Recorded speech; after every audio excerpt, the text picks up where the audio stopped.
베네수엘라, 그리스식 포퓰리즘 정책, 즉각 중단하라. 정부와 여당은 국민의 미래를 좀먹는 무책임한 포퓰리즘 정책을 즉각 중단해야 한다. 선거를 앞두고 반복되는 현금 살포성 정책과 무분별한 재정 지출은 순전히 정권의 권력 유지를 위한 얄팍한 정치 술수에 불과하다.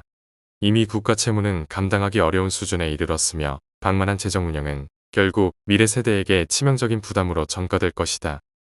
국민의 뜻을 내세우며 민생을 핑계 삼는 얼토당토하는 현금 살포성 재정 운용은 국가 재정 건전성과 국가의 지속 가능성을 외면하는 위험천만한 정치 행태이다.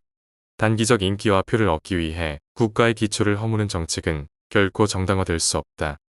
세계적으로도 포퓰리즘 정책이 경제 파탄과 국가 쇠락을 초래한 사례는 베네수엘라와 그리스 등 이미 전 세계인이 목도했다.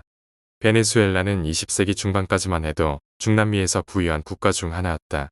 1950년대 1인당 GDP 세계 4위, 세계 최대 수준의 석유 매장량을 기반으로 남미의 사우디아라비아로 불렸고 수도 카라카스는 금융문화 중심지로 성장했다. 그러나 1999년 출범한 차베스 정권은 21세기 사회주의를 내세워 무상주택, 무상의료 배급제 등 대규모 무상복지 정책을 확대했다. 초기에는 환호를 받았지만 시간이 흐르며 그 무상복지는 결국 국가 경제를 잠식하는 독이 든 설탕물이 되었다. 차베스 사망 이후 마두로 정권 아래에서 상황은 더욱 악화됐다. 유가 하락과 함께 누적된 구조적 문제가 폭발했고 시장은 마비되었으며 시위와 약탈, 극심한 빈곤이 일상화됐다. 통제 불가능한 화폐 발행은 초인플레이션으로 이어졌고 2021년 물가 상승률은 2665%에 달했다. 결국 수백만 명의 국민이 생존을 위해 국경을 넘는 비극이 발생했다. 포퓰리즘이 초래한 국가 붕괴의 대표적 사례로 기록된 이유다. 그리스 역시 예외가 아니다. 2008년 금융위기 이후 과도한 복지와 공공지출, 누적된 재정적자로 국가 채무가 급증했고 결국 2010년 IMF 구제금융을 받는 국가부도 사태를 맞았다. 포퓰리즘이 재정 파탄으로 이어진 또 하나의 사례다.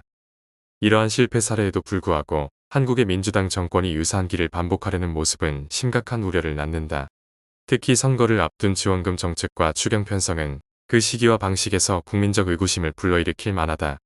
이는 정책이 아니라 정치 술수요, 매표 행위이며 미래 세대에게 죄악을 자행하는 범죄 행위와 다름없다. 국가 재정은 정권의 것이 아니라 국민과 미래 세대의 것이다.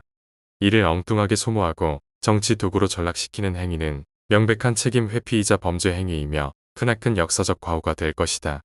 정부는 무모한 포퓰리즘 지향을 즉각 중단하고 책임 있는 정책과 장기적 국가 비전을 제시해야 할 것이다.